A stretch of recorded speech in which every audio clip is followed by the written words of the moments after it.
Well, welcome to this short series of lectures on the doctrine of grace.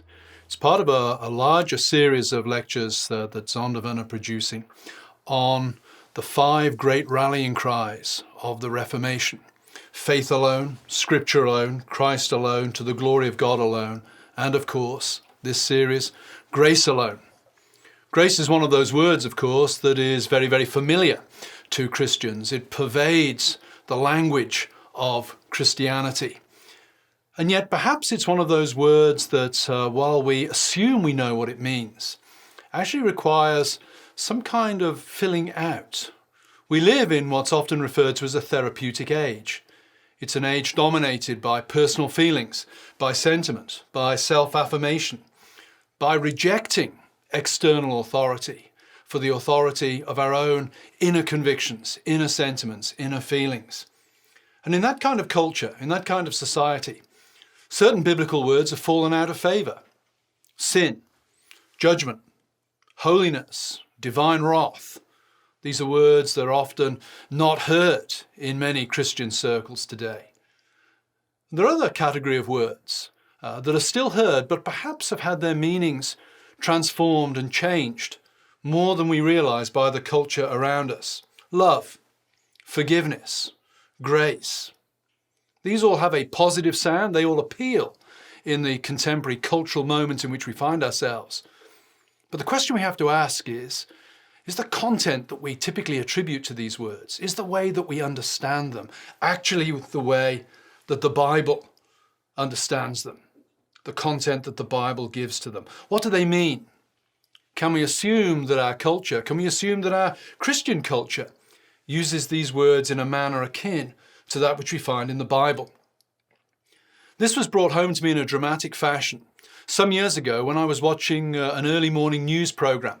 And there was a pastor, a well-known pastor, a member of a conservative evangelical Presbyterian denomination in the United States, who just published a book on grace, and he was being interviewed by the well-known political pundit and asked about what grace was. Could he define grace? And this pastor talked for about 8 minutes continually on the notion of grace, and not once did he mention the name Jesus Christ. And to me, that was a fascinating tale, a fascinating insight into the way this pastor understood grace. What he'd done, it seemed to me, was reduce grace to a kind of sentiment within God himself. This pastor understood grace as God being kind to us, a kind of get-out-of-jail-free card, a sort of bit of divine affirmation of us, a simple turning of a blind eye to sin and rebellion. In other words, what this pastor was doing was he was using the biblical term grace. He was picking up on the biblical language, but he was putting into this term content that really did not reflect the teaching of the Bible on this particular theme. He turned grace, we might say, into an empty sentiment. And what I want to do in these lectures is set the notion of grace within the context of the Bible as a whole and see what content the Bible provides for the notion of grace. Is grace simply divine sentiment? Is grace simply God feeling good about us when he looks down on us? Is it grace simply God affirming us? Or is there something more substantial going on? When the Bible talks about God's grace, what is the Bible talking about? When great Christian thinkers throughout history have wrestled with the issue of God's grace, what conclusions have they come to? How have they understood grace to fit into the grand scheme of their understanding of God and of human salvation? And the argument of this short lecture series is that the Bible gives real content to grace, that it cannot be reduced to a mere sentiment, that to do so fundamentally distorts the message that the Bible is trying to communicate about what God's grace is, what impact it has upon our lives, what demands it makes upon us, how it should shape our personal lives and our church lives. Because the doctrine of grace, the understanding of grace, stands at the very heart of God's dealings with his people. It's rooted in the character of God. It's connected to the nature of this fallen world. To understand grace correctly is to understand sin. It's to understand the costly manner in which God deals with sin. And it's to understand our place as human beings as we stand before a sovereign and holy God. And one important aspect of these lectures is the idea that grace, as well as being a biblical doctrine, as well as being a profound theological concept, has immediate practical consequences for us as Christians and for the church. And one of the things I want to explore in the later lectures is, what does a grace-filled church look like?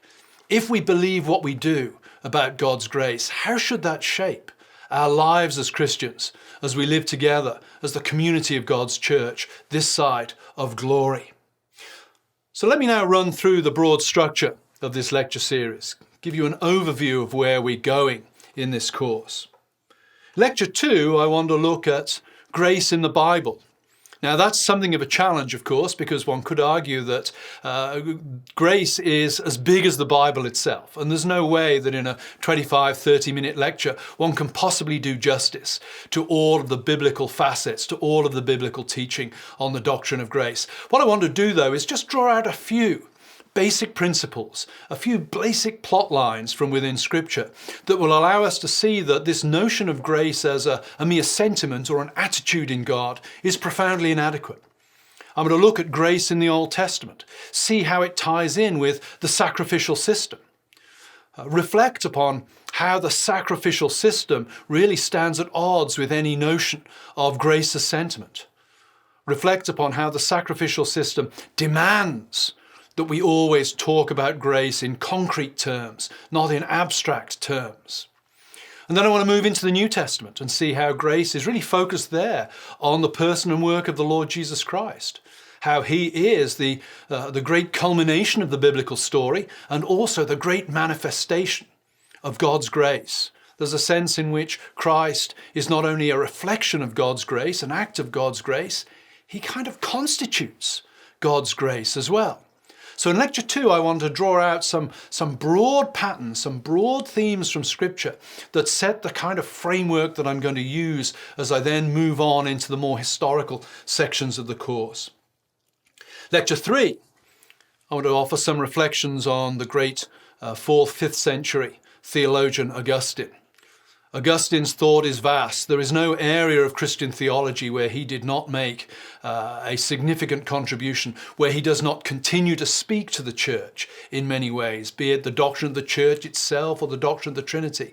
I want to zero in particularly in that lecture on his little book, The Confessions, his personal spiritual autobiography, and look at how he intuitively understands God's grace to have operated in his life, and to reflect upon how that might apply to us today. So lecture 3, we will look at the great Augustine. And indeed, we'll carry our reflections on Augustine over into lecture 4, because it's his book, The Confessions, that triggers one of the great controversies of church history, the so-called Pelagian Controversy, which has at its very heart the nature and understanding of grace.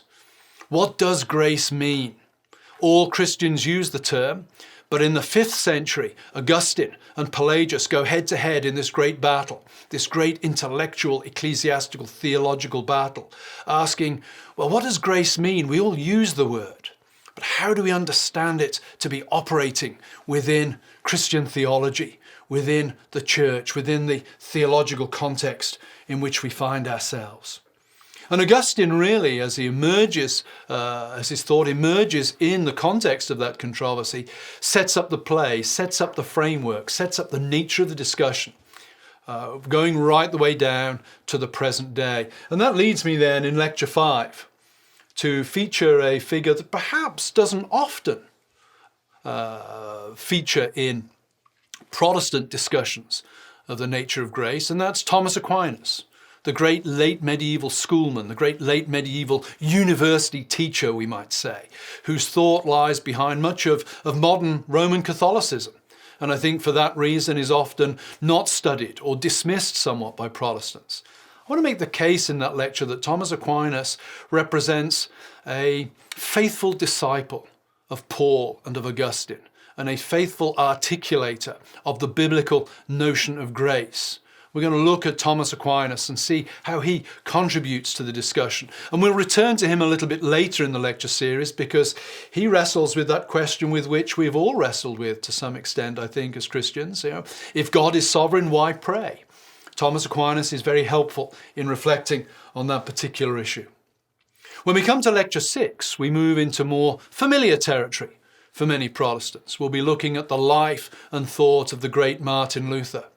Luther, of course, is most famous, perhaps, for his notion of justification by faith. One of those great rallying cries, faith alone, of the Reformation, tracks back to the life and thought of Martin Luther. But of course, justification by faith for Luther wasn't simply justification by faith.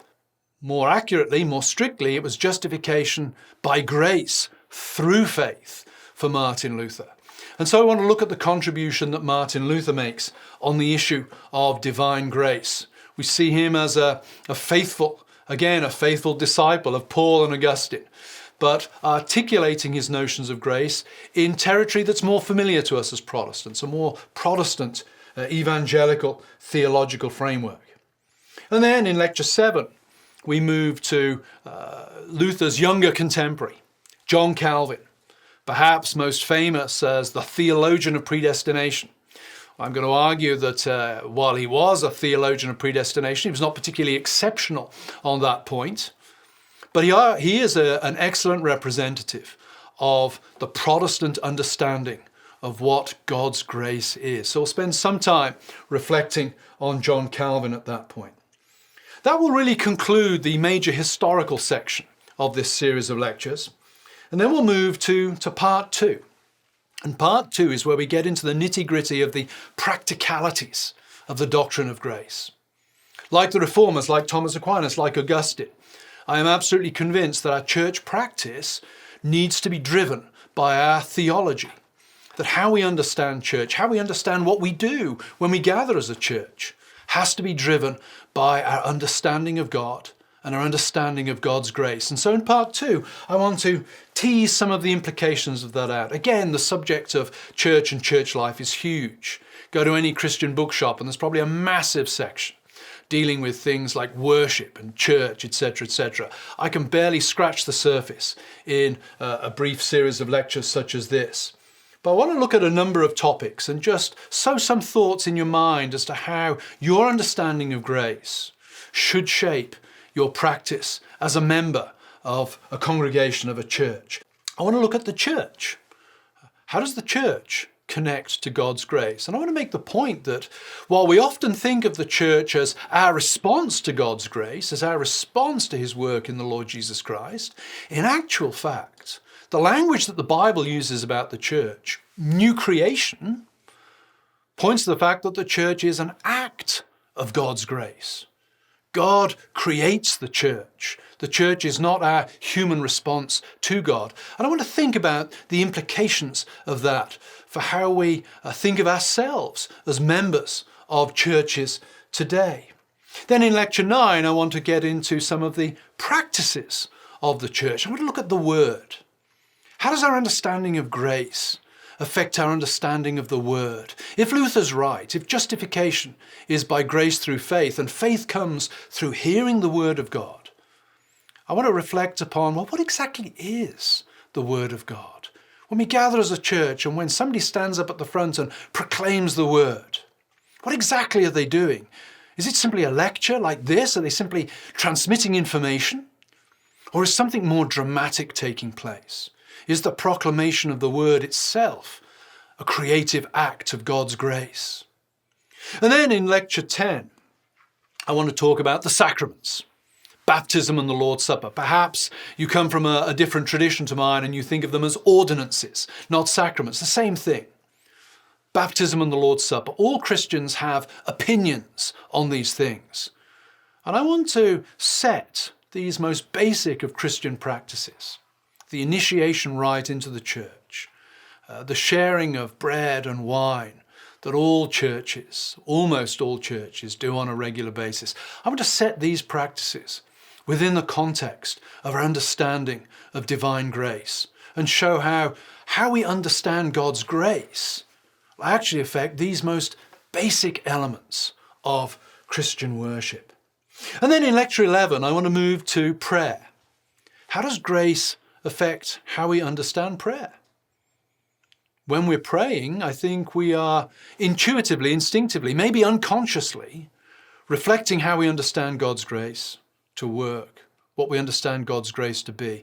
I want to make those suppositions more explicit, because I think in understanding exactly what we are doing in terms of God's grace when we pray, will enable us to pray more fervently and more effectively. And then, in the final lecture, lecture 12, I want to bring everything together, and I want to reflect upon how doctrine of God's grace and how working that out in the practice of the church, what that should look like. What that should look like for us. What are the marks of a grace-oriented, grace-filled church? What are the things that one would expect from a church that really understands the nature and power of God's grace? And in all of this, really what I'm doing is challenging the idea that pastor sort of put forward on that breakfast show, that grace is really just a kind of sentiment in God. I want to say no.